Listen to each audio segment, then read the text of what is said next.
కిషోర్ గారు, ఏంటి అంటే ఇది కొనసాగుతూ ఉన్నది ఈ అడితిరిగి ఇడితిరిగి వచ్చి మనల్ని ఇబ్బంది పెట్టే ప్రయత్నం ఒకటి అన్నది. ఇరాన్ మనకి రష్యా ఎలాగో చాలా కాలంగా కొంత మిత్రత్వం ఉన్నది. నాట్ ఓన్లీ పెట్రోలియం ప్రొడక్ట్స్, అక్కడి నుంచి మనం డ్రై ఫ్రూట్స్, నట్స్ ఇవి కూడా భారీగా ఇంపోర్ట్ చేసుకుంటూ ఉంటాం.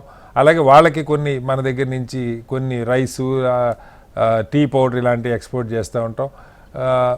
భౌగోళికంగా ఏషియాలో ఉన్న కంట్రీస్ చాబహార్ పోర్ట్ ద్వారా మనం భవిష్యత్ అవసరాల దృష్ట్యా కూడా దాన్ని చాలా కీలకంగా భావిస్తారు. వీటన్నిటి మీద ప్రభావం పడే అవకాశం ఉందా? ఎలా అర్థం చేసుకోవాలి? ముందుగా కటారి గారు మీకు, అట్లాగే సంజయ్ గారికి, వినోద్ గారికి, పుల్లారావు గారికి, మన హెచ్ఎంటీ ప్రేక్షకులందరికీ నమస్తే సార్. సో ఇప్పుడు మనం మొన్నే అనుకున్నాం సార్, ఇంతకుముందు అన్నారు మీరు వారం క్రితము, అదే సంజయ్ గారి గురించి చేశారు అనుకోండి, వారం క్రితం మనం వెనెజువేలా గురించి మాట్లాడతాం. ఇప్పుడు బేసిక్ గా రెండే ఫోకస్లు. ఇప్పుడు వినోద్ గారు కూడా ఇప్పుడే మెన్షన్ చేశారు, డీడాలరైజేషన్. సో డీడాలరైజేషన్ అంటే డాలర్లు కాకుండా విదేశీ అదే మారక ద్రవ్యం అంటాం కదా, కరెన్సీ. ఏ కరెన్సీ వాడుతుంది ప్రపంచం అంతా కూడా, ఒక దేశం నుంచి ఇంకో దేశానికి ఎగుమతులు దిగుమతులు చేస్తున్నప్పుడు ఏ కరెన్సీతో చేస్తుంది అనేది. అది ముందు డాలరే అయితే అప్పుడు డాలర్నే ఎక్స్పోర్ట్ చేస్తారు అమెరికా. బేసిక్ గా ఇప్పుడు ఆయిల్ ఎక్స్పోర్ట్ చేస్తారు కొందరు, ఇంకొకటి ఎక్స్పోర్ట్ చేస్తారు. కానీ అమెరికా డాలర్లనే జస్ట్ ప్రింట్ చేసి ఎక్స్పోర్ట్ చేసుకోవచ్చు హ్యాపీగా. దానికి వాళ్ళకి వస్తువులు, ఆయిల్ అన్ని వేరే దేశాల వాళ్ళు ఇస్తారు, వాళ్ళు నిలువ పెట్టుకోవడానికి డాలర్లని. సో ఇప్పుడు ఆ డాలర్ల యొక్క ఇది రిజర్వ్ కరెన్సీ అంటారు, అందరూ కూడా ఇది నిల్వ చేసుకునే కరెన్సీ కదా.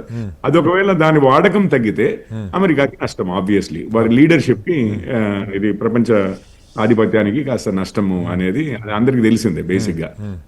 సో ఇప్పుడు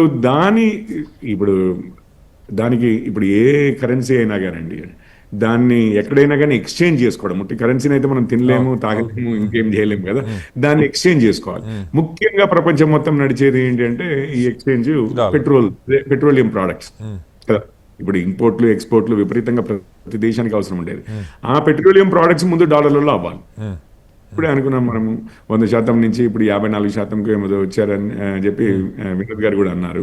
which is actually the number that I have read also. 54% ఏమో వచ్చిందని చెప్పి. అండ్ స్లోగా పతనం అవుతూ ఉంది.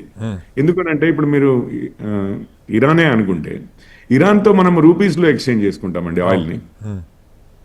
సో ఇప్పుడు చైనా కూడా డాలర్లు ఏం వాడదు ఇరాన్తో.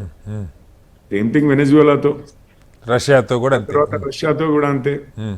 Rouble trade.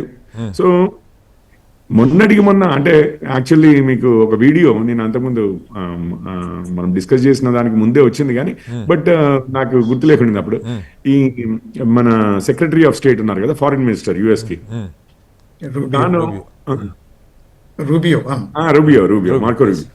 మార్కో. సో తాను అంతకుముందు సెనేటర్ గా ఉన్నప్పుడు ఫ్లోరిడా నుంచి 2 years బ్యాక్ అండి ఎగ్జాక్ట్లీ, అంటే ఇంకా అప్పటికి ట్రంప్ అధికారంలోకి రాలేదు, రైట్. సో ఉన్నప్పుడు ఒక వీడియోలో చెప్తున్నాడు అనమాట, అది ఆథెంటిక్ అనేది తెలుసు. సో వీడియోలో ఏమంటున్నాడంటే, బ్రెజిల్ చూడండి, మన లాటిన్ అమెరికాలో అతిపెద్ద దేశము, రైట్. వాళ్ళు ఇప్పుడు ట్రేడ్ అంతా మన డాలర్ వాడకుండా మన డాలర్ని బైపాస్ చేస్తూ ఇప్పుడు ఇతర దేశాలతో లోకల్ కరెన్సీస్ తో ట్రేడ్ చేస్తాం. ఇట్లా ట్రేడ్ చేసుకుంటూ పోతే రేపు మనం ఎవరిని శాంక్షన్ చేయాలన్నా శాంక్షన్ చేయగలిగే పరిస్థితిలో ఉండము అని. ఇప్పుడు శాంక్షనింగ్ అంటే ఏ దేశానికైనా ఏదైనా ఆపగలగడం అనేదే కదా శాంక్షన్.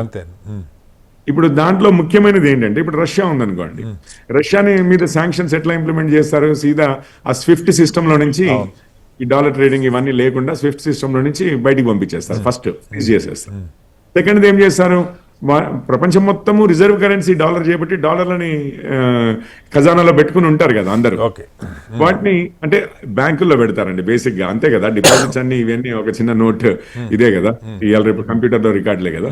సో ఈ బ్యాంకుల్లో ఉన్నవన్నీ ఒకటే రోజు ఫ్రీజ్ చేస్తారు. ఎందుకంటే రష్యాకి ఇంకా మళ్ళీ డాలర్లు బయటకు పోవడం కానీ లోపలికి రావడం కానీ ఉండదు కదా. సో ఒకటేసారి ఫ్రీజ్ చేస్తారు. ఆ విధంగా వీళ్ళు శాంక్షన్ చేయగలుగుతారు ఏ దేశాన్నైనా. ఇప్పుడు ఇండియానే ఏదో దేశం మీద శాంక్షన్ అంటే ఆ దేశం పట్టించుకోవాల్సిన అవసరం లేదు, ఎందుకంటే మన మీద డిపెండెన్సీ లేకపోవచ్చు.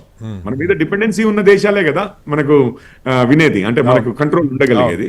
సో అమెరికా ఆ కంట్రోల్ ఏ విధంగా అంటే డాలర్ ద్వారా ఇంపోజ్ చేస్తుంది. Okay. సో ఆయన క్లియర్ గా చెప్తున్నాడు, బ్రెజిల్ ఇట్లా లోకల్ కరెన్సీస్ తో ట్రేడ్ చేస్తోంది. Okay. మన అమెరికన్ కాంటినెంట్స్ లో ఉన్న అతిపెద్ద దేశము, లాటిన్ అమెరికాలో ఉన్న అతిపెద్ద దేశము. అట్లా చేస్తూ పోతే, ప్రపంచంలో అందరు ఇట్లా చేస్తూ పోతే ఇంకా మనం ఎవరి మీద శాంక్షన్స్ విధించలేము, అంటే మన కంట్రోల్ పోతుంది ప్రపంచం మీద అని డైరెక్ట్ గానే చెప్పాడు. Okay, right so sir. ఇప్పుడు వీళ్ళంతా కూడా diesel, petrol, what ever petroleum products అన్ని లోకల్ కరెన్సీస్ తో డీల్ చేస్తున్నారు. సో ఇప్పుడు మొత్తం మీద రీసెట్ చేయాలండి, మళ్ళీ డాలర్ ని ఇంపార్టెంట్ చేయాలి. Okay. అది ఎట్లా చేస్తాము అంటే ఈ లోకల్ కరెన్సీస్ లో ట్రేడ్ చేస్తున్న దేశాలన్నిట్లలో అనిశ్చితి. ఇప్పుడు వెనెజులాది ఆయిల్ నేనే ప్రెసిడెంట్ అన్నానని మీరు అంటున్నారు. అక్కడ క్యూబాకి ఏం చెప్తున్నారంటే, ఈవెన్ వెనెజులాకి కూడా ఏం చెప్తున్నారంటే 4 దేశాలతో మీ అసలు సంబంధాలే కట్ చేసుకోండి అంటున్నారు. అవును, అవును. ఏ దేశాలు? Russia, China and Iran and Cuba. Cuba. ఇది వెనెజులాకి చెప్పేది. ఈ 4 దేశాలు మీరు అన్నారు ఇంతకు ముందు, ఇరాన్ తో అయితే 25%, రేపు సడన్ గా మళ్ళీ వెనెజులాతో ఇంకొక 25% వస్తుంది, క్యూబాతో ఇంకో 25% వస్తుంది. మనం ఆల్రెడీ రష్యాతో చేస్తున్నందుకు ఆల్రెడీ మన మీద 25% ఉంది. Right, ఈ విధంగా చేసుకుంటూ పోతే వాళ్ళ ఫారిన్ పాలసీయే ఓకే, ట్రేడ్ ని, డీడాలరైజేషన్ ని, ఫారిన్ పాలసీని రైట్ సార్. ఇక ఇష్టమే అనుకోండి, 4టిని కలిపి నడుస్తోందండి ఇది. ఎందుకంటే ఎగ్జిస్టెన్షియల్ థ్రెట్ లాగా కనిపిస్తోంది అని, అంటే ఒక వరల్డ్ ఆర్డర్ నుంచి ఇంకొక వరల్డ్ ఆర్డర్కి వెళ్ళే క్రమంలో కనిపిస్తోంది, అంత పెద్ద ముప్పు ఉంది అన్నట్లుగా అమెరికా భావిస్తోందని నాకు అనిపిస్తుంది.